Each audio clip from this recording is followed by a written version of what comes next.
Grande dia! Meu nome é Vinícius Heisenberg Jr. e hoje estamos aqui para mais um podcast do Cala a Boca para Falar Comigo. Nesse podcast vamos fazer uma análise crítica sobre armas de destruição em massa. Como vocês bem devem saber, armas de destruição em massa são armas capazes de causar um número elevado de mortes numa única utilização, podendo estas estar divididas em armas nucleares, químicas ou biológicas. Existem inúmeras opiniões sobre essa temática. Vamos começar com Kenneth Waltz, autor de Concepção Otimista dos Efeitos das Armas Nucleares. Ele identifica uma contradição entre o passado nuclear que foi pacífico e um futuro nuclear que é temido, e assim considera equivocada a ideia de que a existência de armas nucleares e sua disseminação seja, a priori, eventos malignos.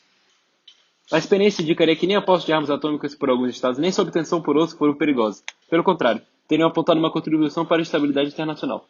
As armas nucleares gerariam estabilidade ao diminuírem as possibilidades de conflito, em particular, entre as potências nucleares. Diferente das condições de guerra convencional, que não oferecem precisão quanto à capacidade de defesa e retaliação do inimigo, as guerras nucleares seriam mais objetivas e também mais fáceis de antecipar, se tratando das condições de superioridade bélica de um Estado dotado de armas nucleares, o que reduziria a propensão pelas ações ofensivas contra eles. Graças à dissuasão mútua, as armas nucleares tornar-se-iam, assim, defensivas na relação entre Estados nuclearmente armados, levando quase a zero a possibilidade de enfrentamento entre eles. Segundo ainda, Walt, quando a União Soviética obteve sua arma nuclear, o sistema internacional teria demonstrado maior capacidade de prevenir o enfrentamento direto entre as principais potências, modificando o padrão histórico dos conflitos precedentes, como as guerras napoleônicas, a expansão da Prússia, a expansão dos Estados Unidos e a Primeira e a Segunda Guerra Mundial. A disseminação das armas nucleares, segundo Walt, permitiria expandir os benefícios estabilizadores da dissuasão mútua para zonas de tensão que, de outra forma, poderiam estar sujeitos à guerra convencional. A disseminação seria, assim, benigna, sendo verificada na relação entre Índia e Paquistão ou entre China e Rússia. Walt, ainda, ressalta que a contínua disseminação gradual poderia, na verdade, constituir uma força estabilizadora nas relações internacionais e tornar possível uma paz atômica. Ao considerar a premissa de que a disseminação é, a priori, maligna, Walt avalia que o objetivo da cooperação internacional da matéria deve ser gerenciá-la, fazendo-o de forma lenta, com vistas a expandir polos de dissuasão, conforme as necessidades em termos de criação e de estabilidade regional. Ele também critica o emprego da política de não proliferação para manter a condição bélica em benefício dos interesses dos Estados Unidos e avalia que a busca por armas de destruição em massa pode representar necessidade legítima de segurança de alguns estados. Agora irei passar a fala para o meu companheiro. Bom dia, eu sou Oswaldo Luiz Inácio. E contrapondo a ideia de Walt, Scott Sagan afirmava que ele estava equivocado, pois sua visão está baseada em falsas premissas sobre o funcionamento do mecanismo de dissuasão nuclear. A dissuasão nem sempre funcionava, visto que nem todos os estados nuclearmente armados teriam condição de preservar parte de seu arsenal atômico de um ataque nuclear, de forma a poder operar uma retaliação com suas armas restantes, o chamado segundo uso. Os setores militares teriam dificuldades para montar o sistema invulnerável de armas nucleares, reservadas para o segundo uso, e prefeririam fortalecer a dissuasão a partir da demonstração de força, com crescentes números de bombas e exposição de seus mísseis em desfiles militares.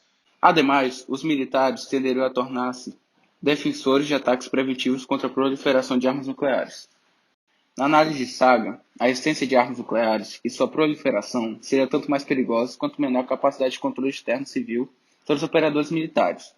As organizações militares profissionais, em razão de vícios rotineiros, rotinas rígidas, interesses paroquiais, apresentariam comportamentos organizacionais suscetíveis de levar a falhas e também à guerra deliberada ou acidental, salvo se forem administrados de forma profissional a partir de um efetivo sistema de controle civil.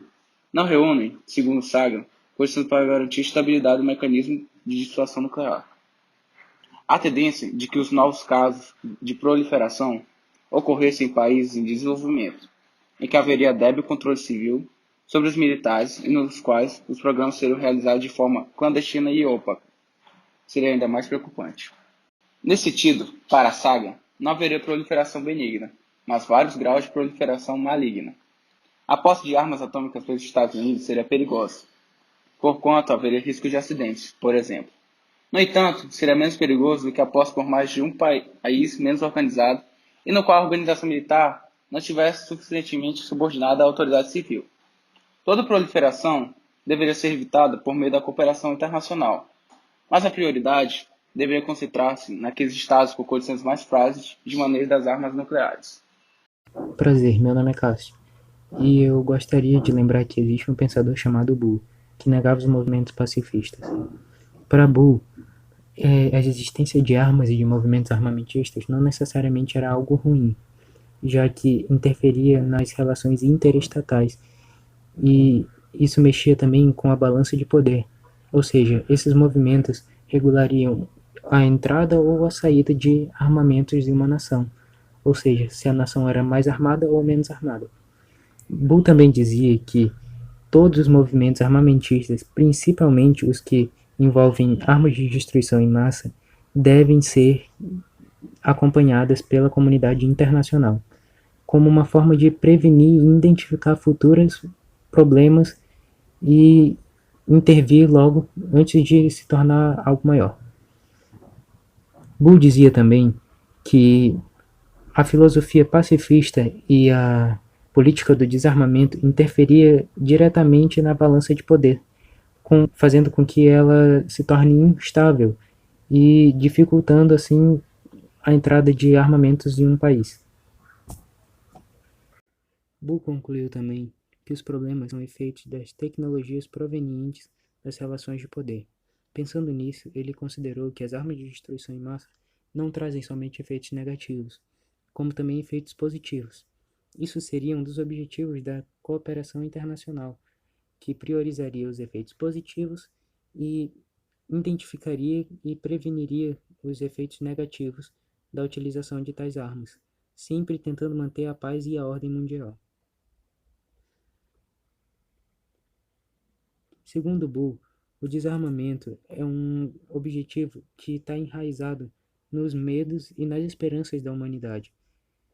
Entretanto, na prática, ele seria utilizado de uma forma mais seletiva e utilitária para gerenciar e balancear o poder. Para Bull, as armas de destruição em massa não deveriam ser proibidas, porque caso elas fossem julgadas benignas, não há por que proibir. Então, deveria ser dificultado o acesso a elas e restringido a produção. Entretanto, Bull acha também que os países vão aplicar essa medida de formas diferentes em seu território. Por isso, deve haver uma cooperação internacional de estados que fiscalize os países que estão produzindo armas de destruição em massa. Por isso, Bull acredita que não trata-se de proibir, mas sim de restringir a produção das armas de destruição em massa, para que mantenha o equilíbrio da paz internacional. Agradecemos a todos que ouviram nosso podcast e grande dia.